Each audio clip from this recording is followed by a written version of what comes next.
Bueno, en esta oportunidad vamos a desarrollar los lineamientos que se pretenden para este trabajo integrador final. Así como ya les había dicho que cada uno de los trabajos prácticos que fueron realizando a lo largo del taller, la idea era que los puedan incorporar en un proyecto integrador final. Bueno, llegó el momento de dar los lineamientos para la elaboración de este proyecto. Bien. Bueno, este proyecto lo van a estar presentando en la última semana de clases del cuatrimestre, y lo van a exponer aquí en clase y bueno, para ese momento ustedes pueden valerse de los recursos que consideren necesarios, ¿sí? Pueden elaborar una presentación en PowerPoint, un mapa conceptual, pueden exponerlo directamente del Word o el OpenOffice o el programa con el cual realicen dicho trabajo. Así que en esas cuestiones ustedes van a elegir el método de exposición de su producción final, ¿no? La idea es que en este proyecto estén incorporadas una determinada cantidad de clases que también la van a determinar ustedes de acuerdo a la magnitud de impacto que tenga el proyecto que deseen elaborar, ¿no? No hay un mínimo ni un máximo de cantidad de clases, pero bueno, se espera que sean un número de clases acordes a las temáticas que ustedes están abordando. ¿Bien? Cada uno de ustedes eligió un tema que se encuentra en el diseño curricular jurisdiccional, en los cuales ustedes son competentes y acordes al título que van a recibir. Y bueno, y este proyecto lo que busca es reflejar una planificación áulica en donde se puedan incorporar las tecnologías de la información y la comunicación a esta planificación. ¿Mm? Bueno, entre los aspectos a tener en cuenta a la hora de elaborar este proyecto, tenemos en primera instancia la fundamentación.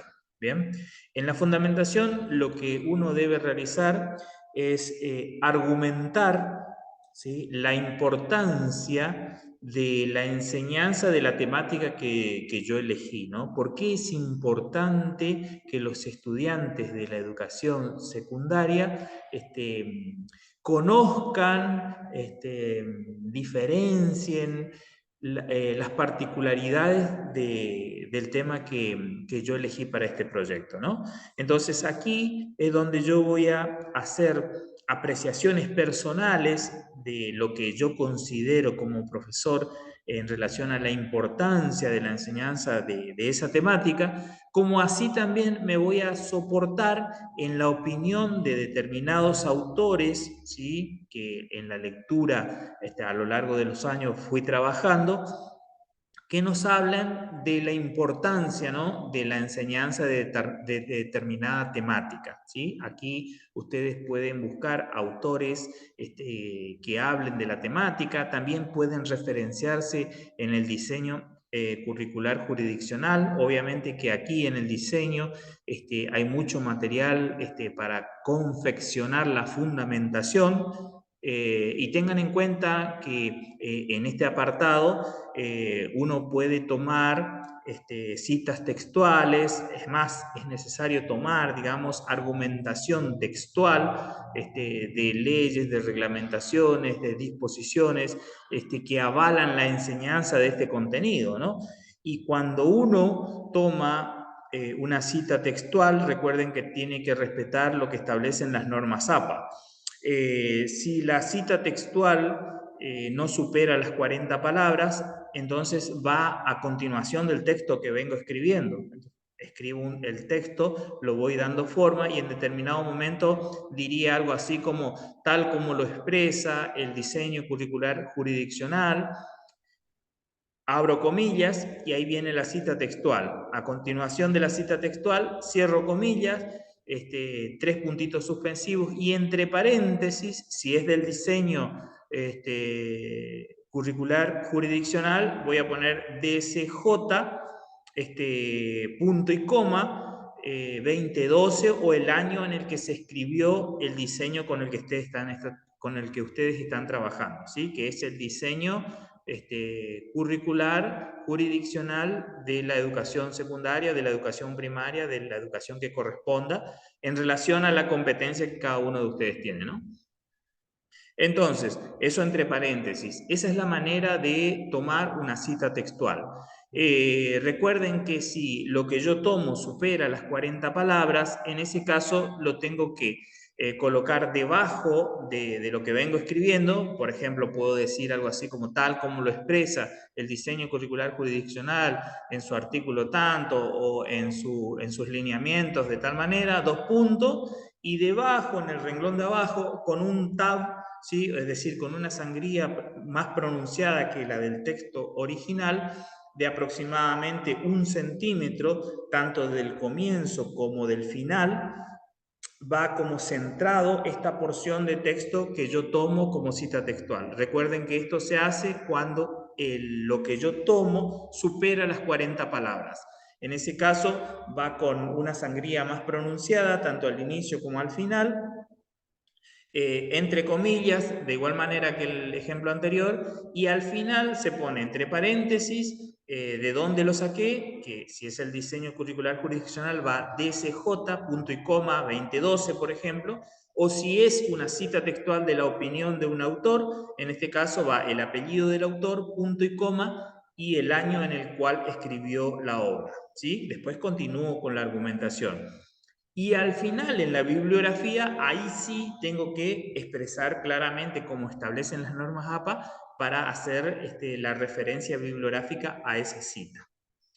Bueno, entonces, en la fundamentación voy a dar los argumentos que para mí y para todas las normas o para los autores que yo trabajé, consideran que es necesario enseñar la temática que yo elegí para esta serie de trabajos que fui haciendo, ¿no? Bien, eso en relación a la fundamentación. En relación a la temporización y contextualización, es nada más que van a colocan la variable temporización y contextualización, debajo colocan el curso para el cual están preparando este proyecto, la división, el año, el establecimiento educativo, el horario en el que se dictan las clases y la cantidad de clases. Recuerden que acá tienen que hacer trabajo de campo averiguando, de acuerdo al espacio curricular en el cual ustedes van a enseñar, o si es un cargo, sería toda la jornada, si es cargo de jornada simple, cargo de jornada completa, si es horas cátedras, lo van a determinar por la cantidad de horas cátedras que se dictan, y lo van a colocar en temporización y contextualización. Bien. En relación a los objetivos generales, acá en objetivos generales vamos a colocar uno o dos objetivos generales, nada más que eso, porque hay que ser realistas en los objetivos que uno puede lograr alcanzar cuando proyecta, ¿no? Después de los objetivos generales vienen lo que ya son las clases, ¿no? Acá va a depender de lo que yo ponga acá en cantidad de clases. Si pongo que voy a tener 4 o 5 clases, acá iría, bueno, clase 1, y en clase 1 tengo que poner los 3 momentos de la clase, ¿sí? Lo que es actividad de inicio, lo que es actividad de desarrollo y lo que es actividad de cierre. Entonces lo voy a dividir por clases, ¿bien? Pongo clase 1, ¿sí? El tema, tal tema, el contenido, ahí coloco el recorte de contenidos que lo saco del diseño curricular, y ahí empiezo con actividad de inicio, actividad de desarrollo y actividad de cierre. La actividad de inicio, recuerden que es una actividad disparadora que va a orientar al estudiante a la temática que se va a estar trabajando, ¿sí? Es una actividad corta que orienta, más que nada. En el desarrollo meto todo lo que van a hacer durante la clase, y la actividad de cierre tengo que darle como una conclusión, un cierre a lo que pude desarrollar. Como estrategias, ustedes ya tienen conocimiento en el desarrollo de planificaciones, pero bueno, como una sugerencia le podría decir que en la actividad de cierre por ahí colocar puesta en común es una técnica que se utiliza mucho como reguladora de tiempo. ¿Qué quiero decir con esto? Que colocar puesta en común en la actividad de cierre me sirve a mí para regular el tiempo. Si, por ejemplo, llego al final de la clase, esto en un contexto real, ¿no? Llego al final de la clase, tengo un equipo evaluador, digamos que está observando lo que yo planifiqué y esperan que el tiempo me dé para que todo lo que yo planifiqué se pueda dar en clase, ¿no?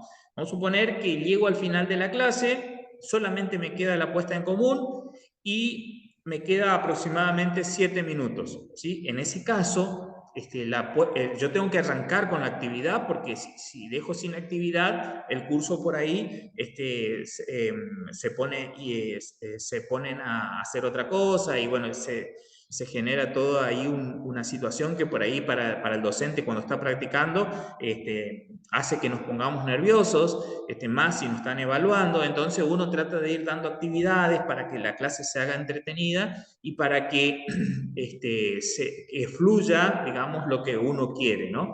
Entonces, con esta puesta en común, lo que puedo hacer si me quedan 7 minutos es ir regulando el tiempo.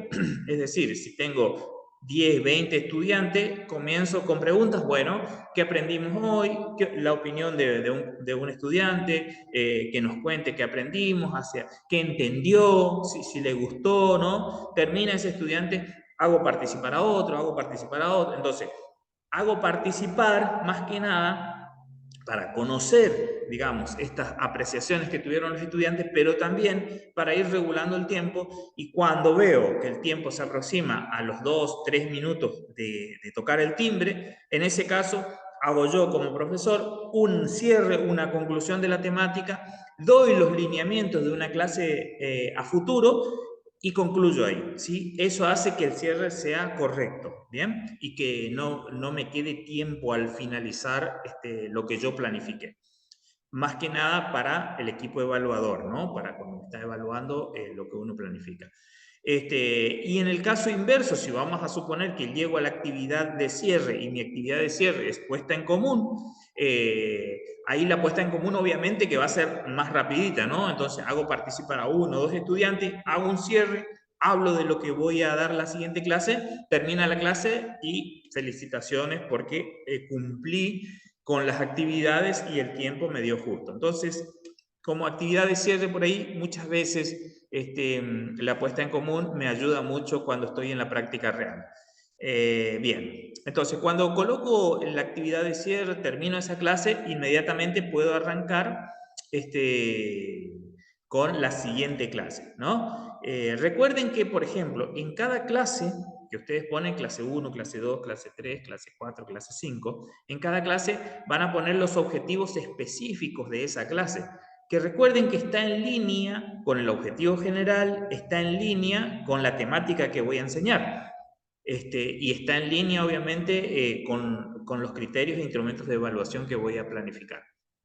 Entonces, en esa clase, así como pongo actividad de inicio, actividad de desarrollo y actividad de cierre, voy a colocar también los objetivos específicos, los contenidos y la evaluación, ¿bien? De esa clase. Entonces, en evaluación tengo que tener en cuenta dos aspectos. Uno es los criterios de evaluación y otro es los instrumentos de evaluación. En relación a los criterios de evaluación, van a ser aquellos aspectos que yo voy a tener en cuenta para evaluar al estudiante. Entonces, acá tengo que decir, bueno, yo voy a evaluar la participación en clase, el respeto por la opinión del compañero, la entrega de trabajos en tiempo y forma, la ortografía, la caligrafía. Estas cuestiones, digamos, sería qué es lo que voy a tener en cuenta yo para poder evaluar al grupo de clase. Bien, ahora bien, tengo que ser concurrente con las actividades. Es decir, yo no puedo poner que voy a evaluar ortografía, caligrafía, si en las actividades, ya sea de inicio, desarrollo o de cierre, no hice escribir.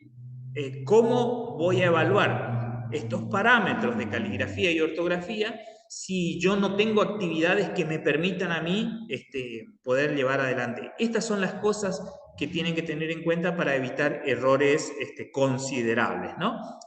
Y en relación a los instrumentos, sería con qué voy a evaluar, ¿sí? Los instrumentos de evaluación.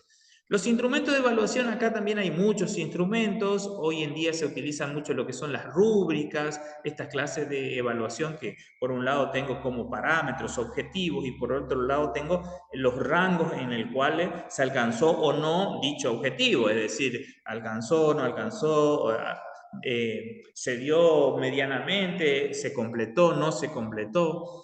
Y hay, por ejemplo, acá, al igual que en las actividades de cierre de una clase, que yo les hablaba de esto de puesta en común, por ejemplo, en los instrumentos de evaluación, como tips a tener en cuenta, hay dos instrumentos que van como comodín en la mayoría de las planificaciones, ¿no? Uno de ellos es la lista de control, ¿sí? Que es tu lista personal en la cual vos tenés a los nombres de tus estudiantes y donde vos vas tomando registro de las actividades que van desarrollando cada uno de ellos, ¿no? Esa sería la lista de control.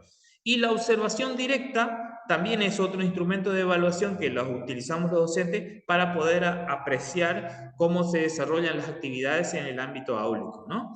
Porque hay muchas cosas que van más allá de lo conceptual, sino hay muchas cosas que uno evalúa en el aula que tiene más que ver con lo actitudinal, con el desarrollo de las actividades, con el esfuerzo, con el compromiso, ¿sí? Que no es todo saber cómo es la definición o saber cómo es lo procedimental, sino que muchas veces hay todo un proceso que uno tiene que evaluar porque los grados de dificultad para uno o para otro estudiante no son los mismos. Entonces, dos instrumentos que pueden ir siempre como evaluación podrían ser la observación directa y la lista de control. Bueno, después tenemos un apartado que nos pide que coloquemos metodología implementada. Bien, en relación a la metodología implementada, aquí lo que se hace es, se puede tomar la metodología implementada por cada clase o se puede hacer un apartado metodología implementada en las 3, 4 clases que yo tenga para mi proyecto o metodología implementada como hablando en general. Bien, en metodología implementada yo voy a hablar de mi procedimiento de enseñanza, es decir, cómo voy a trabajar en el aula, si voy a formar grupos de trabajo, si van a ser trabajos individuales, si voy a apelar al diálogo, ¿sí? Al diálogo con los estudiantes. Hoy por hoy se habla de estrategias de enseñanza como gamificación, ¿sí? La gamificación es enseñar a través del juego, o el aprendizaje por proyectos, el aprendizaje por situaciones problemáticas, el trabajo colaborativo. Estas son estrategias o metodologías de enseñanza a implementar en el aula. Entonces, lo que yo voy a hacer acá es voy a explicar, digamos, cómo va a ser mi metodología de enseñanza a grandes rasgos en estas 3, 4 clases. Obviamente que si yo pongo acá que mi metodología de enseñanza va a ser la gamificación o mi metodología de enseñanza va a ser el trabajo en grupo, trabajo colaborativo, tiene que estar reflejado en las actividades que puse de las clases. Es decir, si yo pongo acá que mi metodología de trabajo es el trabajo grupal, por ejemplo, y después yo cuando observo la clase 1, la clase 2, la clase 3, la clase 4, y en ningún lugar dice que van a formar grupos de trabajo para hacer determinada actividad, entonces ahí tengo algo que no concuerda, ¿no? Entonces tengan en cuenta eso, lo que pongo acá es lo que se refleja en las clases. Ahora bien, cuando yo pongo una metodología implementada, por ejemplo, la gamificación o el trabajo en grupos, yo acá tengo que justificar por qué es importante esto. Y es aquí donde vuelvo a los autores, vuelvo a buscar bibliografía que explique por qué es importante o cuáles son los beneficios de enseñar con esta metodología. Que si ustedes empiezan a buscar bibliografía, obviamente que van a encontrar un montón de bibliografía que habla sobre estas técnicas de enseñanza. Siempre recuerden que lo que toman de la web, tomen de cualquier material, tienen que citarlo de acuerdo a normas APA. De esa manera no hay ningún problema, no pasa nada y es la manera correcta para que no sea considerado como plagio, ¿no? Siempre citen, siempre lo que yo tomo de otro lado lo cito. Si estoy de acuerdo, bárbaro. Pero digo que en consonancia, en concordancia con determinado autor, yo opino que la enseñanza a través del juego es muy útil, ¿tá? Por esto, por lo otro, o hago cita textual, ahí recuerden que la misma metodología que en la fundamentación, si hago cita textual, comillas, apellido del autor y año en que escribió, si supera las 40 palabras va debajo del texto, ¿sí? Con un tab, con una sangría más pronunciada, ahí coloco todo lo que es la cita textual y entre paréntesis el apellido y el año, ¿sí? Esto es lo mismo que en la fundamentación. Bueno, ahí voy a explicar la metodología que voy a implementar. En relación a los recursos, puedo hacerlo de forma lineal, ¿sí? Puedo hacerlo como en oración, explicando todos los recursos que voy a utilizar, o bien lo puedo separar con, por decirles, tres grandes grupos. Recursos materiales, va a ser todo lo que van a utilizar los chicos en el aula, ¿sí? Fotocopias, tijeras, reglas, afiches, pegamento, no sé, todas las cosas que demanden sus clases, ¿bien? Recursos tecnológicos, por ejemplo, si lo divido así, los recursos tecnológicos son todos los recursos que tienen como tecnología de base a la electrónica. Por ejemplo, proyectores, computadoras, más si van a estar trabajando con lo que venimos desarrollando acá, seguro que va a haber recursos tecnológicos porque hay que buscar una manera de proyectarlos, ¿sí? Celulares, impresoras, no sé.